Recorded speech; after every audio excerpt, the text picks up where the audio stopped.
नमस्कार श्रोताओं, भगवान श्री सत्यनारायण प्राणियों के कष्टों को दूर कर सभी मनोकामनाएं पूर्ण कर देते हैं। इसलिए मनुष्य को भगवान सत्यनारायण की पूजा और उनकी कथा अवश्य श्रवण करनी चाहिए।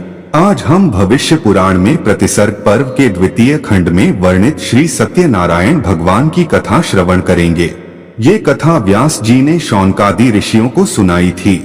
कथा आरंभ करने से पहले आपसे अनुरोध है कि यदि आप पुराणों में वर्णित इसी प्रकार की और सच्ची कथाएं सुनना चाहते हैं तो हमारे चैनल दिव्य सनातन गंगा को सब्सक्राइब अवश्य करें।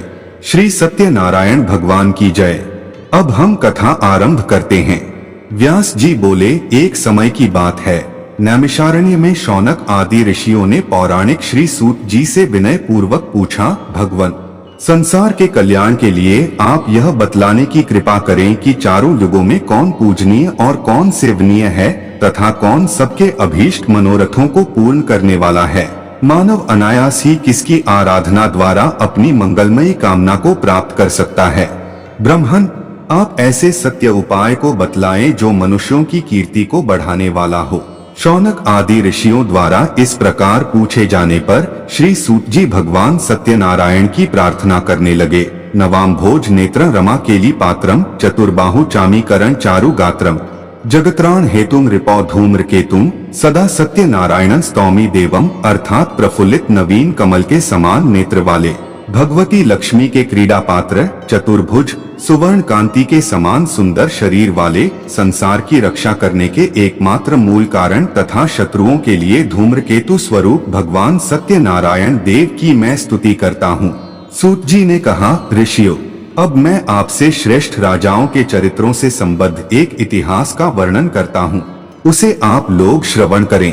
यह पवित्र आख्यान कलियुग के संपूर्ण पापों का विनाश करने वाला, कामनाओं को पूर्ण करने वाला, देवताओं द्वारा आभासित, ब्राह्मणों द्वारा प्रकाशित, विद्वानों को आनंदित करने वाला तथा विशेष रूप से सत्संग के चर्चा स्वरूप है। ऋषियों, एक समय योगी देवर्षि नारद जी सबके कल्याण की कामना से विविध लोकों में भ्रमण करते हुए इस मृत्यु लोक में आए।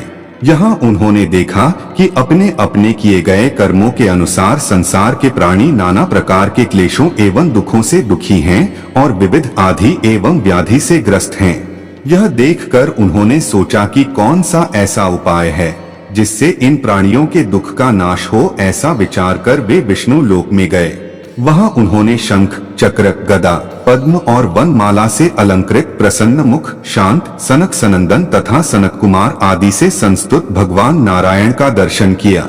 उन देवाधिदेव का दर्शन कर नारद जी उनकी इस प्रकार स्तुति करने लगे, वाणी और मन से जिनका स्वरूप परे है और जो अनंत शक्ति संपन्न है, आदि मध्य और अंत से रहित हैं, ऐसे महान आत्मा निर्गुण स्वरूप आप परमात्मा को मेरा नमस्कार है। सभी के आदि पुरुष लोक उपकार परायण, सर्वत्र व्याप्त तपो मूर्ति आपको मेरा बार बार नमस्कार है। देवर्षि नारद की स्तुति सुनकर भगवान विष्णु बोले, देवर्षि, आप किस कारण से यहाँ आए हैं? आपके मन में कौन सी चिंता है? महाभाग, आप सभी बातें बताएं, मैं उचित उपाय कहूँगा। नारद जी ने कहा, प्रभु, लोकों में भ्रमण करता हुआ मैं मृत्यु लोक में गया था। वहाँ मैंने देखा कि संसार के सभी प्राणी अनेक प्रकार के क्लेश तापों से दुखी हैं, अनेक रोगों से ग्रस्त हैं। उनकी वैसी दुर्दशा देखकर मेरे मन में बड़ा कष्ट हुआ और मैं सोचने लगा कि किस उपाय से इन दुखी प्राणियों का उद्धार होगा। भगवान, उनके कल्याण के लिए आप कोई श्रेष्ठ एवं सुगम उपाय बतलाने की कृपा करें। नारद जी के इन वचनों को सुनकर भगवान नारायण ने साधु साधु शब्दों से उनका अभिनंदन किया और कहा, नारद जी, जिस विषय में आप पूछ रहे हैं उसके लिए मैं आपको एक सनातन व्रत बतलाता हूँ। भगवान नारायण सत्य युग और त्रेता युग में विष्णु स्वरूप में फल प्रदान करते हैं और द्वापर में अनेक रूप धारण कर फल देते हैं, परंतु कलियुग में सर्वव्यापक भगवान सत्यनारायण प्रत्यक्ष फल देते हैं, क्योंकि धर्म के चार पैर हैं, सत्य, शौच अर्थात पवित्रता, तप और दान। इनमें सत्य ही प्रधान धर्म है। सत्य पर ही लोक का व्यवहार टिका है और सत्य में ही ब्रह्मा प्रतिष्ठित है। इसलिए सत्य स्वरूप भगवान सत्यनारायण का व्रत परम श्रेष्ठ कहा गया है। नारद जी ने फिर पूछा, भगवान, सत्यनारायण की पूजा का क्या फल है और इसकी क्या विधि है? देव कृपा सागर, सभी बातें अनुग्रह पूर्वक मुझे बताएं। श्री भगवान बोले, नारद, सत्यनारायण की पूजा का फल एवं विधि चतुर्मुख ब्रह्मा भी बतलाने में समर्थ नहीं है, किंतु संक्षेप में मैं उसका फल तथा विधि बतला रहा हूँ, आप सुने। सत्यनारायण के व्रत एवं पूजन से निर्धन व्यक्ति धनवान और पुत्रहीन व्यक्ति पुत्रवान हो जाता है। राज्यच्युत व्यक्ति राज्य प्राप्त कर लेता है, दृष्टिहीन व्यक्ति दृष्टि संपन्न हो जाता है, बंदी बंधन मुक्त हो जाता है और भयार्थ व्यक्ति निर्भय हो जाता है। अधिक क्या, व्यक्ति जिस जिस वस्तु की इच्छा करता है उसे वह सब प्राप्त हो जाती है। इसलिए मुने, मनुष्य जन्म में भक्ति पूर्वक सत्यनारायण की अवश्य आराधना करनी चाहिए। इससे वह अपने अभिलषित वस्तु को निसंदेह शीघ्र ही प्राप्त कर लेता है।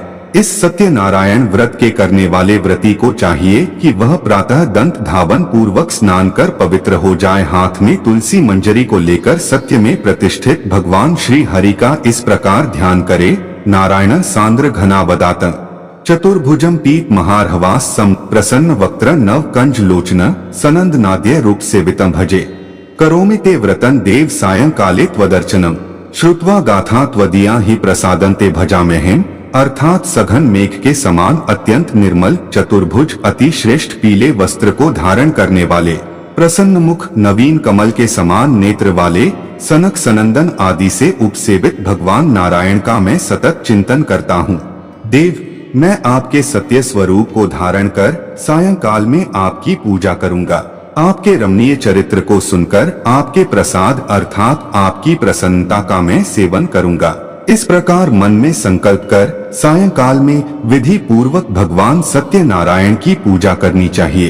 पूजा में 5 कलश रखने चाहिए, कदली स्तंभ और बंधनवार लगाने चाहिए। स्वर्ण मंडित भगवान शाल ग्राम को पुरुष सूक्त द्वारा पंचामृत आदि से भली भांति स्नान कराकर चंदन आदि अनेक उपचारों से भक्ति पूर्वक उनकी अर्चना करनी चाहिए। उसके बाद इस मंत्र को पढ़ते हुए भगवान को प्रणाम करना चाहिए। नमो भगवते नित्यं सत्य देवाय धीमहि चतुः पदार्थ दात्रे च नमस्तुभ्यं नमो नमः। अर्थात षडैश्वर्य रूप भगवान सत्य देव को नमस्कार है, मैं आपका सदा ध्यान करता हूँ। आप धर्म अर्थ काम और मोक्ष इस चतुर्विध पुरुषार्थ को प्रदान करने वाले हैं, आपको बार बार नमस्कार है। इस मंत्र का यथाशक्ति जप कर 108 बार हवन करे।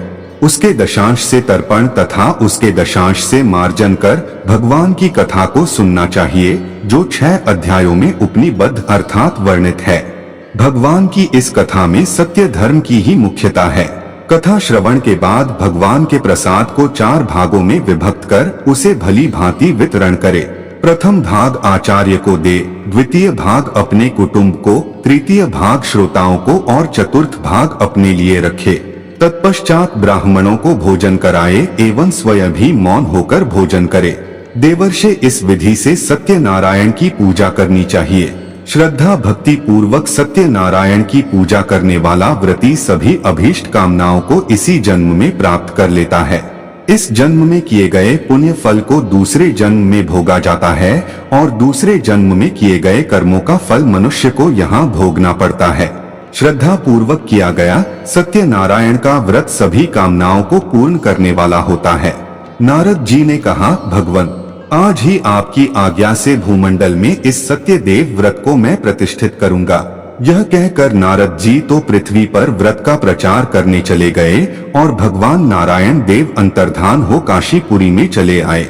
सत्यनारायण व्रत कथा का पहला अध्याय संपूर्ण हुआ। सूत जी बोले, ऋषियों, भगवान नारायण ने स्वयं कृपा पूर्वक देवर्षि नारद जी द्वारा जिस प्रकार इस व्रत का प्रचार किया, अब मैं उस कथा को कहता हूँ, आप लोग सुने। लोक प्रसिद्ध काशी नगरी में एक श्रेष्ठ विद्वान ब्राह्मण रहते थे, जो विष्णु व्रत परायण थे। वे गृहस्थ थे, दीन थे तथा स्त्री पुत्रवान थे। वे भिक्षा वृत्ति से अपना जीवन यापन करते थे। उनका नाम शतानंद था। एक समय वे भिक्षा मांगने के लिए जा रहे थे। उन विनीत एवं अतिशय शांत शतानंद को मार्ग में एक वृद्ध ब्राह्मण दिखाई दिए, जो साक्षात हरि ही थे। उन वृद्ध ब्राह्मण वेशधारी श्री हरि ने ब्राह्मण शतानंद से पूछा, विद श्रेष्ठ, आप किस निमित्त से कहाँ जा रहे हैं? शतानंद बोले, अपने पुत्र कलत्रादि के भरण पोषण के लिए धन याचना की कामना से मैं धनिकों के पास जा रहा हूँ। नारायण ने कहा, द्विज, निर्धनता के कारण आपने दीर्घ काल से भिक्षा वृत्ति अपना रखी है। इसकी निवृत्ति के लिए सत्यनारायण व्रत कलयुग में सर्वोत्तम उपाय है।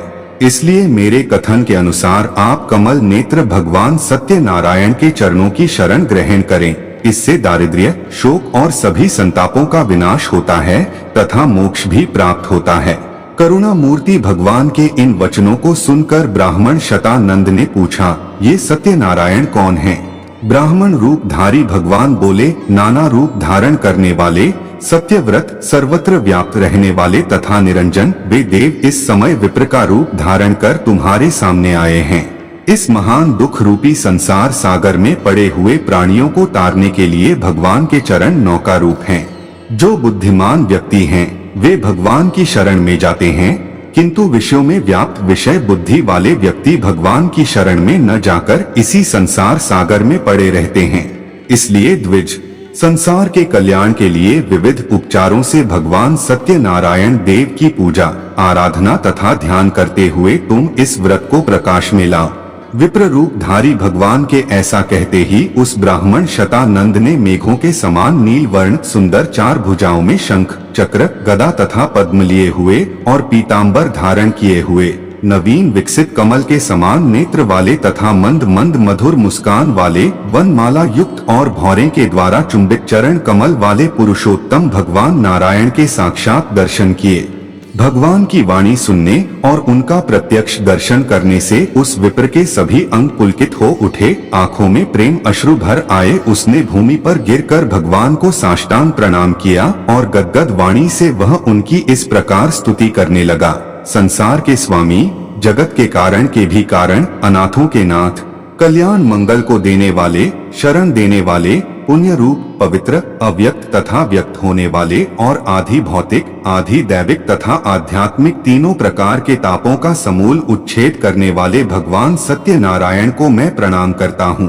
इस संसार के रचिता सत्यनारायण देव को नमस्कार है। विश्व के भरण पोषण करने वाले शुद्ध सत्व स्वरूप को नमस्कार है तथा विश्व का विनाश करने वाले कराल महाकाल स्वरूप को नमस्कार है। संपूर्ण संसार का मंगल करने वाले आत्म मूर्ति स्वरूप हे भगवान, आपको नमस्कार है। आज मैं धन्य हो गया, पुण्यवान हो गया। आज मेरा जन्म लेना सफल हो गया, जो कि मन वाणी से अगम अगोचर आपका मुझे प्रत्यक्ष दर्शन हुआ। मैं अपने भाग्य की क्या सराहना करूं? न जाने मेरे किस पुण्य कर्म का यह फल था जो मुझे आपके दर्शन हुए। प्रभु, आपने क्रियाहीन इस मंद बुद्धि के शरीर को सफल कर दिया। लोकनाथ, किस विधि से भगवान सत्यनारायण का पूजन करना चाहिए? विभो, कृपा कर उसे भी आप बताएं। संसार को मोहित करने वाले भगवान नारायण मधुर वाणी में बोले, विप्रेंद्र, मेरी पूजा में बहुत अधिक धन की आवश्यकता नहीं। अनायास जो धन प्राप्त हो जाए उसी से श्रद्धा पूर्वक मेरा यजन करना चाहिए। जिस प्रकार मेरी स्तुति से, स्मृति से ग्राहग्रस्त गजेंद्र अजामिल संकट से मुक्त हो गए, इसी प्रकार इस व्रत के आश्रय से मनुष्य तत्काल क्लेश मुक्त हो जाता है। इस व्रत की विधि को सुने। अभीष्ट कामना की सिद्धि के लिए पूजा की सामग्री एकत्र कर विधि पूर्वक भगवान सत्यनारायण की पूजा करनी चाहिए। सवा सेर के लगभग गोधूम चूर्ण में दूध और शक्कर मिलाकर उस चूर्ण को घृत से युक्त कर हरि को निवेदित करना चाहिए। यह भगवान को अत्यंत प्रिय है। पंचामृत के द्वारा भगवान शालग्राम को स्नान कराकर गंध, पुष्प, धूप, दीप, नैवेद्य तथा तांबूल आदि उपचारों से मंत्रों द्वारा उनकी अर्चना करनी चाहिए। अनेक मिष्ठान तथा भोज्य पदार्थों एवं ऋतुकाल अनुरूप विविध फलों तथा फूलों से भक्ति पूर्वक पूजा करनी चाहिए। फिर ब्राह्मणों तथा स्वजनों के साथ मेरी कथा, राजा तुम ध्वज के इतिहास, भीलों की और वणिक साधु की कथा को आदर पूर्वक श्रवण करना चाहिए। कथा के बाद भक्ति पूर्वक सत्य देव को प्रणाम कर प्रसाद का वितरण करना चाहिए।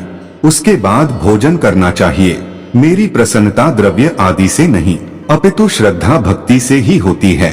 विप्रेंद्र, इस प्रकार जो विधि पूर्वक पूजा करते हैं वे पुत्र पौत्र तथा धन संपत्ति से युक्त होकर श्रेष्ठ भोगों का उपभोग करते हैं और अंत में मेरा सानिध्य प्राप्त कर मेरे साथ आनंद पूर्वक रहते हैं। व्रती जो जो कामना करता है वह उसे अवश्य ही प्राप्त हो जाती है।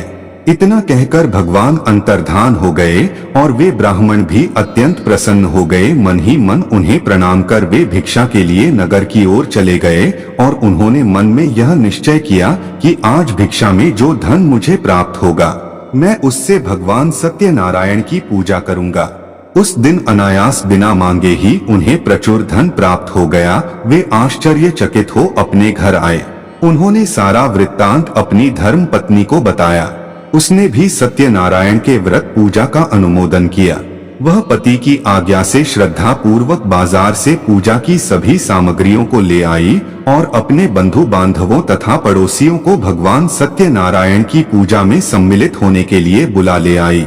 उसके बाद शतानंद ने भक्ति पूर्वक भगवान की पूजा की कथा की समाप्ति पर प्रसन्न होकर उनकी कामनाओं को पूर्ण करने के उद्देश्य से भक्त वत्सल भगवान सत्यनारायण देव प्रकट हो गए। उनका दर्शन कर ब्राह्मण शतानंद ने भगवान से इस लोक में तथा परलोक में सुख एवं पराभक्ति की याचना की और कहा, हे भगवान, आप मुझे अपना दास बना लें। भगवान भी तथास्तु कहकर अंतर्धान हो गए। यह देखकर कथा में आए सभी जन अत्यंत विस्मित हो गए और ब्राह्मण भी कृतकृत्य हो गया। वे सभी भगवान को दंडवत प्रणाम कर आदर पूर्वक प्रसाद ग्रहण कर यह ब्राह्मण धन्य है, धन्य है, इस प्रकार कहते हुए अपने अपने घर चले गए। तभी से लोक में यह प्रचार हो गया कि भगवान सत्यनारायण का व्रत अभीष्ट कामनाओं की सिद्धि प्रदान करने वाला, क्लेश नाशक और भोग मोक्ष को प्रदान करने वाला है। सत्यनारायण व्रत कथा का दूसरा अध्याय पूर्ण हुआ। सूत जी बोले, ऋषियों, प्राचीन काल में केदार खंड के मणिपूरक नामक नगर में चंद्रचूड़ नामक एक धार्मिक तथा प्रजावत्सल राजा रहते थे। वे अत्यंत शांत स्वभाव, मृदुभाषी, धीर प्रकृति तथा भगवान नारायण के भक्त थे। विंध्य देश के म्लेच्छ गण उनके शत्रु हो गए। उस राजा का उन म्लेच्छों से अस्त्र शस्त्रों द्वारा भयानक युद्ध हुआ। उस युद्ध में राजा चंद्रचूड़ की विशाल चतुरंगिणी सेना अधिक नष्ट हुई, किंतु कूट युद्ध में निपुण म्लेच्छों की सेना की क्षति बहुत कम हुई। युद्ध में दंभी म्लेच्छों से परास्त होकर राजा चंद्रचूड़ अपना राष्ट्र छोड़कर अकेले ही वन में चले गए। तीर्थाटन के बहाने इधर उधर घूमते हुए वे काशीपुरी में पहुँचे। वहां उन्होंने देखा कि घर घर सत्यनारायण की पूजा हो रही है और यह काशी नगरी द्वारका के समान ही भव्य एवं समृद्धिशाली हो गई है। वहां की समृद्धि देखकर चंद्रचूड़ विस्मित हो गए और उन्होंने शतानंद ब्राह्मण के द्वारा की गई सत्यनारायण पूजा की प्रसिद्धि भी सुनी, जिसके अनुसरण से सभी शील एवं धर्म से समृद्ध हो गए थे। राजा चंद्रचूड़ भगवान सत्यनारायण की पूजा करने वाले ब्राह्मण शतानंद के पास गए और उनके चरणों पर गिरकर उनसे सत्यनारायण पूजा की विधि पूछी तथा अपने राज्य भ्रष्ट होने की कथा भी बतलाई और कहा, ब्राह्मण, लक्ष्मीपति भगवान जनार्दन जिस व्रत से प्रसन्न होते हैं, पाप के नाश करने वाले उस व्रत को बतलाकर आप मेरा उद्धार करें। शतानंद ने कहा, राजन, श्रीपति भगवान को प्रसन्न करने वाला सत्यनारायण नामक एक श्रेष्ठ व्रत है, जो समस्त दुख शोक आदि का शामक, धन धान्य का प्रवर्धक, सौभाग्य और संतति का प्रदाता तथा सर्वत्र विजय प्रदायक है। राजन, जिस किसी भी दिन प्रदोष काल में इनके पूजन आदि का आयोजन करना चाहिए। कदली दल के स्तंभों से मंडित, तोरणों से अलंकृत एक मंडप की रचना कर उसमें 5 कलशों की स्थापना करनी चाहिए और 5 ध्वजाएं भी लगानी चाहिए। व्रती को चाहिए कि उस मंडप के मध्य में ब्राह्मणों के द्वारा एक रमणीय वेदिका की रचना करवाए। उसके ऊपर स्वर्ण से मंडित शिलारूप भगवान नारायण शालग्राम को स्थापित कर प्रेम भक्ति पूर्वक चंदन पुष्प आदि उपचारों से उनकी पूजा करे। भगवान का ध्यान करते हुए भूमि पर शयन कर 7 रात्रि व्यतीत करे। यह सुनकर राजा चंद्रचूड़ ने काशी में ही भगवान सत्यनारायण की शीघ्र ही पूजा की। प्रसन्न होकर रात्रि में भगवान ने राजा को एक उत्तम तलवार प्रदान की। शत्रुओं को नष्ट करने वाली तलवार प्राप्त कर राजा ब्राह्मण श्रेष्ठ सदानंद को प्रणाम कर अपने नगर में आ गए तथा 6000 म्लेच्छ दस्युओं को मारकर उनसे अपार धन प्राप्त किया और नर्मदा के मनोहर तट पर दोबारा भगवान श्री हरि की पूजा की। वे राजा प्रत्येक मास की पूर्णिमा को प्रेम और भक्ति पूर्वक विधि विधान से भगवान सत्यदेव की पूजा करने लगे। उस व्रत के प्रभाव से वे लाखों ग्रामों के अधिपति हो गए और 60 वर्ष तक राज्य करते हुए अंत में उन्होंने विष्णु लोक को प्राप्त किया। श्री सत्यनारायण व्रत कथा का 3रा अध्याय संपूर्ण हुआ। सूत जी बोले, ऋषियों, अब इस संबंध में सत्यनारायण व्रत के आचरण से कृतकृत्य हुए भिल्लों की कथा सुने। एक समय की बात है, कुछ निषाद गण वन से लकड़ियां काट कर नगर में लाकर बेचा करते थे। उनमें से कुछ निषाद काशीपुरी में लकड़ी बेचने आए। उन्हीं में से एक बहुत प्यासा लकड़हारा विष्णुदास शतानंद के आश्रम में गया। वहां उसने जल पिया और देखा कि ब्राह्मण लोग भगवान की पूजा कर रहे हैं। भिक्षुक शतानंद का वैभव देखकर वह चकित हो गया और सोचने लगा, इतने दरिद्र ब्राह्मण के पास यह अपार वैभव कहां से आ गया? इसे तो आज तक मैंने अकिंचन ही देखा था, आज यह इतना महान धनी कैसे हो गया? इस पर उसने पूछा, महाराज, आपको यह ऐश्वर्य कैसे प्राप्त हुआ और आपको निर्धनता से मुक्ति कैसे मिली? यह बताने का कष्ट करें, मैं सुनना चाहता हूँ। शतानंद ने कहा, भाई, यह सब सत्यनारायण की आराधना का फल है। उनकी आराधना से क्या नहीं होता। भगवान सत्यनारायण की अनुकंपा के बिना किंचित भी सुख प्राप्त नहीं होता। निषाद ने उनसे पूछा, महाराज, सत्यनारायण भगवान का क्या महात्म्य है? इस व्रत की विधि क्या है? आप उनकी पूजा के सभी उपचारों का वर्णन करें, क्योंकि उपकार परायण संत महात्मा अपने हृदय में सबके लिए समान भाव रखते हैं, किसी से कोई कल्याणकारी बात नहीं छिपाते। शतानंद बोले, एक समय की बात है, केदार क्षेत्र के मणिपूरक नगर में रहने वाले राजा चंद्रचूड़ मेरे आश्रम में आए और उन्होंने मुझसे भगवान सत्यनारायण व्रत कथा के विधान को पूछा। हे निषाद पुत्र, इस पर मैंने जो उन्हें बताया था उसे तुम सुनो। सकाम भाव से अथवा निष्काम भाव से किसी भी प्रकार भगवान की पूजा का मन में संकल्प कर उनकी पूजा करनी चाहिए। 1.25 सेर गोधूम के चूर्ण को मधु तथा सुगंधित घृत से संस्कृत कर नैवेद्य के रूप में भगवान को अर्पण करना चाहिए। भगवान सत्यनारायण शालग्राम को पंचामृत से स्नान कराकर चंदन आदि उपचारों से उनकी पूजा करनी चाहिए। पायस, अपूप, संयाव, दधि, दुग्ध, ऋतु फल, पुष्प, धूप, दीप तथा नैवेद्य आदि से भक्ति पूर्वक भगवान की पूजा करनी चाहिए। यदि वैभव रहे तो और अधिक उत्साह एवं समारोह से पूजा करनी चाहिए। भगवान भक्ति से जितना प्रसन्न होते हैं उतना विपुल द्रव्यों से प्रसन्न नहीं होते। भगवान संपूर्ण विश्व के स्वामी एवं आप्तकाम हैं। उन्हें किसी वस्तु की आवश्यकता नहीं, केवल भक्तों के द्वारा श्रद्धा से अर्पित की हुई वस्तु को वे ग्रहण करते हैं। इसीलिए दुर्योधन के द्वारा की जाने वाली राज पूजा को छोड़कर भगवान ने विदुर जी के आश्रम में आकर शाक भाजी और पूजा को ग्रहण किया। सुदामा के तंडुलकण को स्वीकार कर भगवान ने उन्हें मनुष्य के लिए सर्वथा दुर्लभ संपत्तियां प्रदान कर दी। भगवान केवल प्रीति पूर्वक भक्ति की ही अपेक्षा करते हैं। गो, गृध्र, वणिक, व्याध, हनुमान, विभीषण के अतिरिक्त अन्य वृत्रासुर आदि दैत्य भी नारायण के सानिध्य को प्राप्त कर उनके अनुग्रह से आज भी आनंद पूर्वक रह रहे हैं। निषाद पुत्र, मेरी बात सुनकर उस राजा चंद्रचूड़ ने पूजा सामग्रियों को एकत्रित कर आदर पूर्वक भगवान की पूजा की। फल स्वरूप वे अपना नष्ट हुआ द्रव्य प्राप्त कर आज भी आनंदित हो रहे हैं। इसलिए तुम भी भक्ति से सत्यनारायण की उपासना करो। इससे तुम इस लोक में सुख को प्राप्त कर अंत में भगवान विष्णु का सानिध्य प्राप्त करोगे। यह सुनकर वह निषाद कृतकृत्य हो गया। विप्र श्रेष्ठ शतानंद को प्रणाम कर अपने घर जाकर उसने अपने साथियों को भी हरि सेवा का महात्म्य बताया।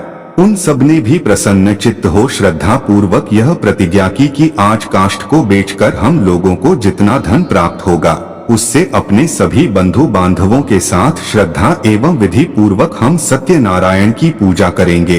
उस दिन उन्हें काष्ठ बेचने से पहले की अपेक्षा चौगुना धन मिला। घर आकर उन सबने सारी बात स्त्रियों को बताई और फिर सबने मिलकर आदर पूर्वक भगवान सत्यनारायण की पूजा की और कथा का श्रवण किया तथा भक्ति पूर्वक भगवान का प्रसाद सबको वितरित कर स्वयं भी ग्रहण किया। पूजा के प्रभाव से पुत्र, पत्नी आदि से समन्वित निषाद गणों ने पृथ्वी पर द्रव्य और श्रेष्ठ ज्ञान दृष्टि को प्राप्त किया। द्विज श्रेष्ठ उन सब ने यथेष्ट भोगों का उपभोग किया और अंत में वे सभी योगी जनों के लिए भी दुर्लभ वैष्णव धाम को प्राप्त हुए। श्री सत्यनारायण व्रत कथा का चौथा अध्याय संपूर्ण हुआ। सूत जी बोले, ऋषियों, अब मैं एक साधु वणिक की कथा कहता हूँ। एक बार भगवान सत्यनारायण का भक्त मणिपूरक नगर का स्वामी महायशस्वी राजा चंद्रचूड़ अपनी प्रजाओं के साथ व्रत पूर्वक सत्यनारायण भगवान का पूजन कर रहा था। उसी समय रत्नपुर निवासी महाधनी साधु वणिक अपनी नौका को धन से परिपूर्ण कर नदी तट से यात्रा करता हुआ वहां आ पहुंचा। वहां उसने अनेक ग्राम वासियों सहित मणि मुक्ता से निर्मित तथा श्रेष्ठ वितानादि से विभूषित पूजन मंडप को देखा।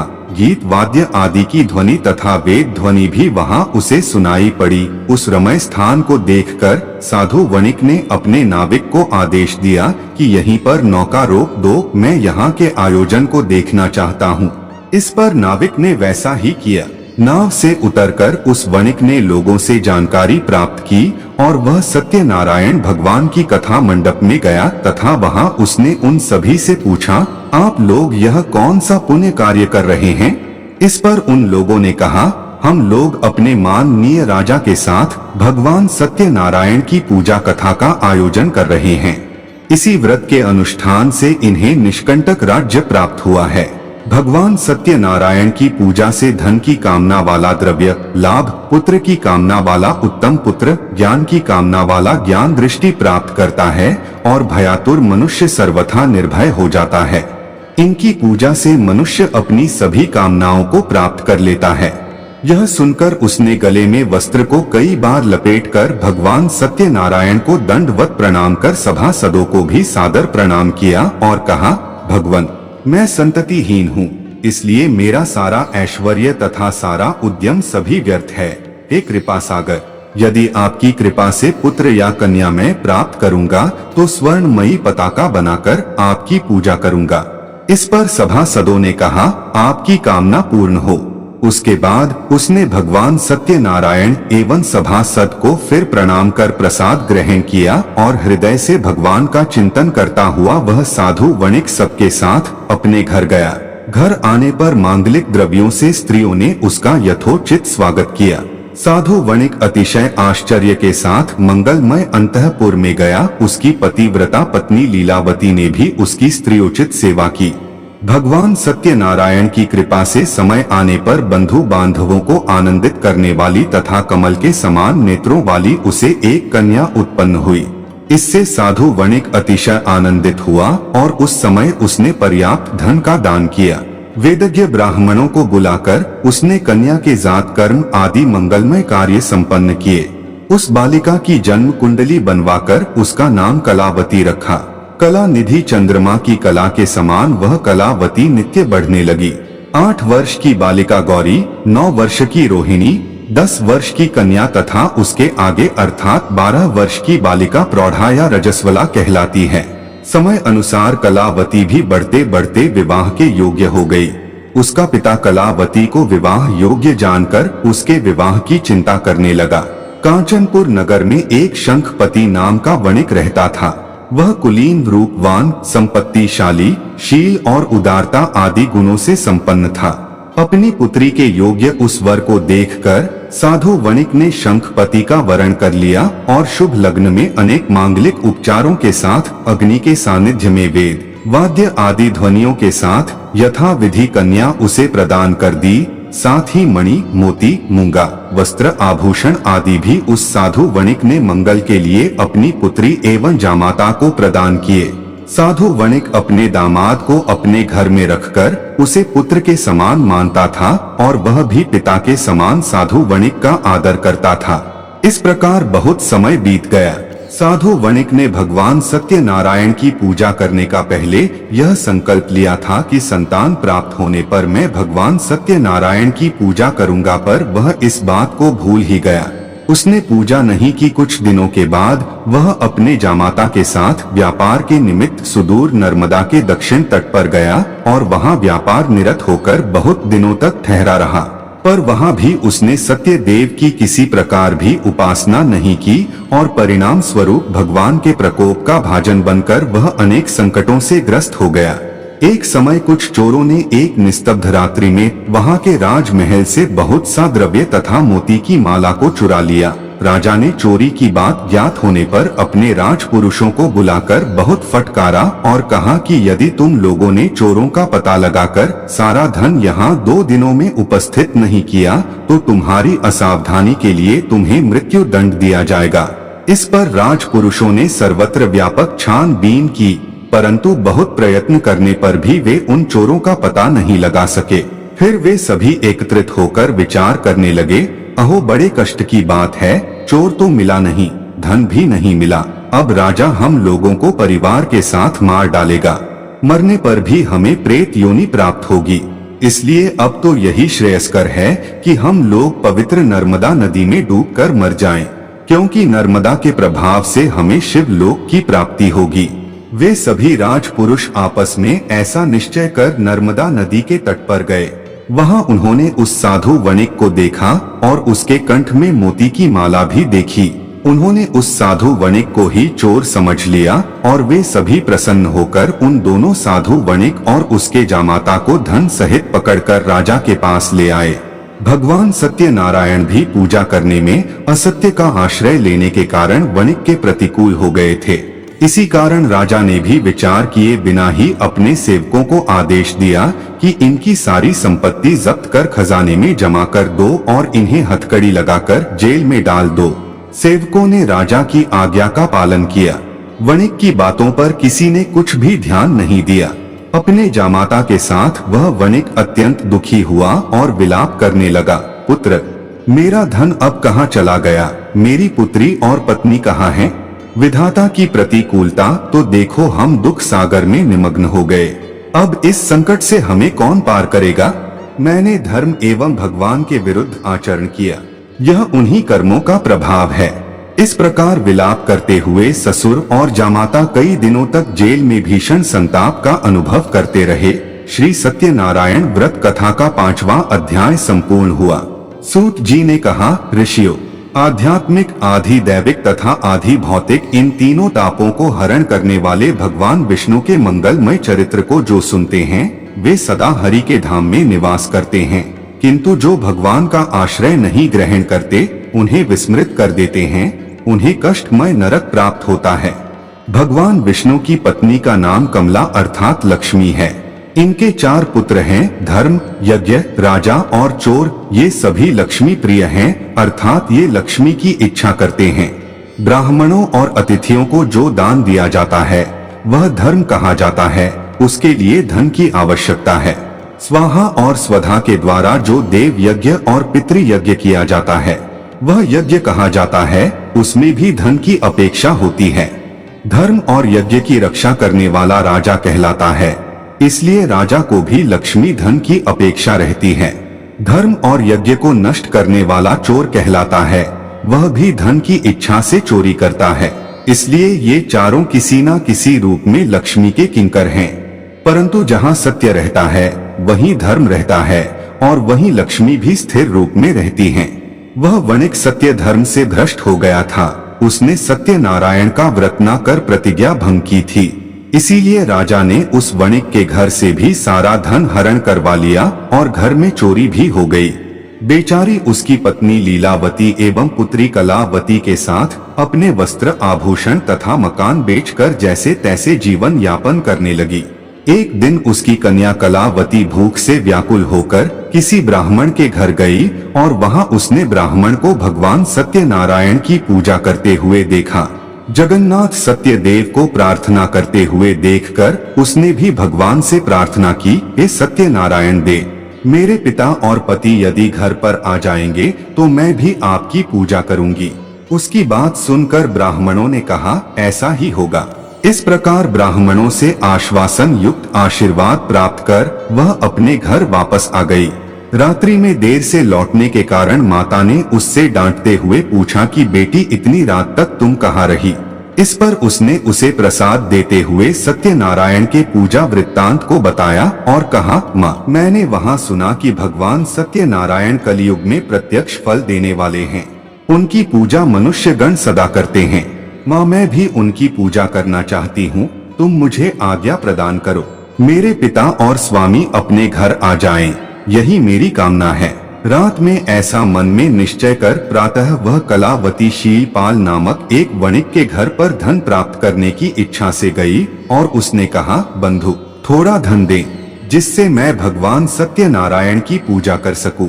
यह सुनकर शीलपाल ने उसे 5 अशर्फियां दी और कहा, कलावती तुम्हारे पिता का कुछ ऋण शेष था, मैं उन्हें ही वापस कर रहा हूँ, इसे देकर आज मैं ऋण मुक्त हो गया। यह कहकर शीलपाल गया तीर्थ में श्राद्ध करने चला गया। कन्या ने अपनी मां लीलावती के साथ उस द्रव्य से कल्याणप्रद सत्यनारायण व्रत का श्रद्धा भक्ति से विधि पूर्वक अनुष्ठान किया। इससे सत्यनारायण भगवान संतुष्ट हो गए। उधर नर्मदा तट वासी राजा अपने राजमहल में सो रहा था। रात्रि के अंतिम प्रहर में ब्राह्मण वेशधारी भगवान सत्यनारायण ने स्वप्न में उससे कहा, राजन तुम शीघ्र उठकर उन निर्दोष वणिकों को बंधन मुक्त कर दो, वे दोनों बिना अपराध के ही बंदी बना लिए गए हैं। यदि तुम ऐसा नहीं करोगे तो तुम्हारा कल्याण नहीं होगा। इतना कहकर वे अंतर्हित हो गए। राजा निद्रा से सहसा जग उठा। वह परमात्मा का स्मरण करने लगा। प्रातः काल राजा अपनी सभा में आया और उसने अपने मंत्री से देखे गए स्वप्न का फल पूछा। महामंत्री ने भी राजा से कहा, राजन बड़े आश्चर्य की बात है, मुझे भी आज ऐसा ही स्वप्न दिखलाई पड़ा, इसलिए उस वणिक और उसके जामाता को बुलाकर भली भांति पूछताछ कर लेनी चाहिए। राजा ने उन दोनों को बंदी गृह से बुलवाया और पूछा, तुम दोनों कहाँ रहते हो और तुम कौन हो? इस पर साधु वणिक ने कहा, राजन मैं रत्नपुर का निवासी एक वणिक हूँ। मैं व्यापार करने के लिए यहाँ आया था, पर दैववश आपके सेवकों ने हमें चोर समझकर पकड़ लिया। साथ में यह मेरा जामाता है। बिना अपराध के ही हमें मणि मुक्ता की चोरी लगी है। राजेंद्र हम दोनों चोर नहीं हैं, आप भली भांति विचार कर लें। उसकी बातें सुनकर राजा को बड़ा पश्चाताप हुआ। उन्होंने उन्हें बंधन मुक्त कर दिया। अनेक प्रकार से उन्हें अलंकृत कर भोजन कराया और वस्त्र आभूषण आदि देकर उनका सम्मान किया। साधु वणिक ने कहा, राजन मैंने कारागार में अनेक कष्ट भोगे हैं, अब मैं अपने नगर जाना चाहता हूँ, आप मुझे आज्ञा दें। इस पर राजा ने अपने कोषाध्यक्ष के माध्यम से साधु वणिक की नौका रत्नों आदि से परिपूर्ण करवा दी। फिर वह साधु वणिक अपने जामाता के साथ राजा द्वारा सम्मानित हो 2 गुना धन लेकर रत्नपुर की ओर चला। साधु वणिक ने अपने नगर के लिए प्रस्थान किया, पर भगवान सत्यनारायण का पूजन वह उस समय भी भूल गया। भगवान सत्यदेव ने जो कलियुग में तत्काल फल देते हैं, पुनः तपस्वी का रूप धारण कर वहां आकर उससे पूछा, साधो तुम्हारी इस नौका में क्या है? इस पर साधु वणिक ने उत्तर दिया, आपको देने के लिए कुछ भी धन मेरे पास नहीं है। नाव में केवल कुछ लताओं के पत्ते भरे पड़े हैं। साधु वणिक के ऐसा कहने पर तपस्वी ने कहा, ऐसा ही होगा। इतना कहकर तपस्वी अंतर्धान हो गए। उनके ऐसा कहते ही नौका में धन के बदले केवल पत्ते ही दिखने लगे। यह सब देखकर साधु अत्यंत चकित एवं चिंतित हो गया। उसे मूर्छासी आ गई। वह अनेक प्रकार से विलाप करने लगा। वज्रपात होने के समान वह स्तब्ध होकर सोचने लगा कि मैं अब क्या करूं, कहां जाऊं, मेरा धन कहां चला गया। जामाता के समझाने बुझाने पर इसे तपस्वी का शाप समझकर वह पुनः उन्हीं तपस्वी की शरण में गया और गले में कपड़ा लपेटकर उन तपस्वी को प्रणाम कर कहा, महाभाग आप कौन हैं? कोई गंधर्व हैं या देवता हैं अथवा साक्षात परमात्मा हैं? प्रभो मैं आपकी महिमा को लेश मात्र भी नहीं जानता। आप मेरे अपराधों को क्षमा कर दें और मेरी नौका के धन को पुनः पूर्ववत कर दें। इस पर तपस्वी रूप भगवान सत्यनारायण ने कहा कि तुमने चंद्रचूड़ राजा के सत्यनारायण के मंडप में संतति के प्राप्त होने पर भगवान सत्यदेव की पूजा करूंगा ऐसी प्रतिज्ञा की थी। तुम्हें कन्या प्राप्त हुई, उसका विवाह भी तुमने किया, व्यापार से धन भी प्राप्त किया, बंदी गृह से तुम मुक्त भी हो गए, पर तुमने भगवान सत्यनारायण की पूजा कभी नहीं की। इससे मिथ्या भाषण, प्रतिज्ञा लोप और देवता की अवज्ञा आदि अनेक दोष हुए। तुम भगवान का स्मरण तक भी नहीं करते। इसी कारण हे मूढ़ तुम कष्ट भोग रहे हो। सत्यनारायण भगवान सर्वव्यापी हैं, वे सभी फलों को देने वाले हैं। उनका अनादर कर तुम कैसे सुख प्राप्त कर सकते हो? तुम भगवान को याद करो, उनका स्मरण करो। इस पर साधु वणिक को भगवान सत्यनारायण का स्मरण हो आया और वह पश्चाताप करने लगा। उसके देखते ही देखते वहां वे तपस्वी भगवान सत्यनारायण रूप में परिवर्तित हो गए और तब वह उनकी इस प्रकार स्तुति करने लगा। सत्य स्वरूप, सत्य संध, सत्यनारायण भगवान हरि को नमस्कार है।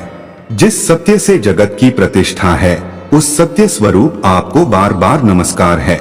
भगवान, आपकी माया से मोहित होने के कारण मनुष्य आपके स्वरूप को जान नहीं पाता और इस दुख रूपी संसार समुद्र को सुख मानकर उसी में लिप्त रहता है।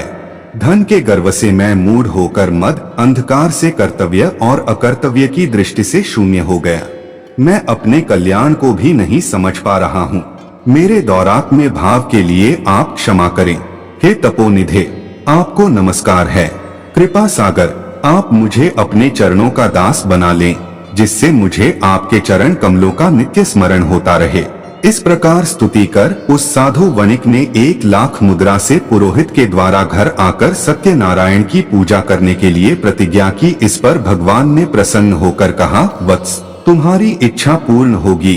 तुम पुत्र पौत्र से समन्वित होकर श्रेष्ठ भोगों को भोग कर मेरे सत्य लोक को प्राप्त करोगे और मेरे साथ आनंद प्राप्त करोगे। यह कहकर भगवान सत्यनारायण अंतर्हित हो गए और साधु ने पुनः अपनी यात्रा प्रारंभ की। सत्यदेव भगवान से रक्षित हो वह साधु वणिक 1 सप्ताह में नगर के समीप पहुंच गया और उसने अपने आगमन का समाचार देने के लिए घर पर दूत भेजा। दूत ने घर आकर साधु वणिक की पत्नी लीलावती से कहा, जामाता के साथ सफल मनोरथ साधु वणिक आ रहे हैं। वह साध्वी लीलावती कन्या के साथ सत्यनारायण भगवान की पूजा कर रही थी। पति के आगमन को सुनकर उसने पूजा वहीं पर छोड़ दी और पूजा का शेष दायित्व अपनी पुत्री को सौंपकर वह शीघ्रता से नौका के समीप चली आई। इधर कलावती भी अपनी सखियों के साथ सत्यनारायण की जैसे तैसे पूजा समाप्त कर बिना प्रसाद लिए ही अपने पति को देखने के लिए उतावली हो नौका की ओर चली गई। भगवान सत्यनारायण के प्रसाद के अपमान से जामाता सहित साधु वणिक की नौका जल के मध्य अलक्षित हो गई। यह देखकर सभी दुख में निमग्न हो गए। साधु वणिक भी मूर्छित हो गया। कलावती भी यह देखकर मूर्छित हो पृथ्वी पर गिर पड़ी और उसका सारा शरीर आंसुओं से भीग गया। वह हवा के वेग से हिलते हुए केले के पत्ते के समान कांपने लगी। हा नाथ, हा कांत कहकर विलाप करने लगी और कहने लगी, हे विधाता, आपने मुझे पति से वियुक्त कर मेरी आशा तोड़ दी। पति के बिना स्त्री का जीवन अधूरा एवं निष्फल है। कलावती आर्त स्वर में भगवान सत्यनारायण से बोली, हे सत्य सिंधु, हे भगवान सत्यनारायण, मैं अपने पति के वियोग में जल में डूबने वाली हूँ। आप मेरे अपराधों को क्षमा करें। पति को प्रकट कर मेरे प्राणों की रक्षा करें। इस प्रकार जब वह अपने पति के पादुकाओं को लेकर जल में प्रवेश करने वाली ही थी, उसी समय आकाशवाणी हुई, हे साधो, तुम्हारी पुत्री ने मेरे प्रसाद का अपमान किया है। यदि वह दोबारा घर जाकर श्रद्धा पूर्वक प्रसाद को ग्रहण कर ले तो उसका पति नौका सहित यहाँ अवश्य दिखेगा। चिंता मत करो।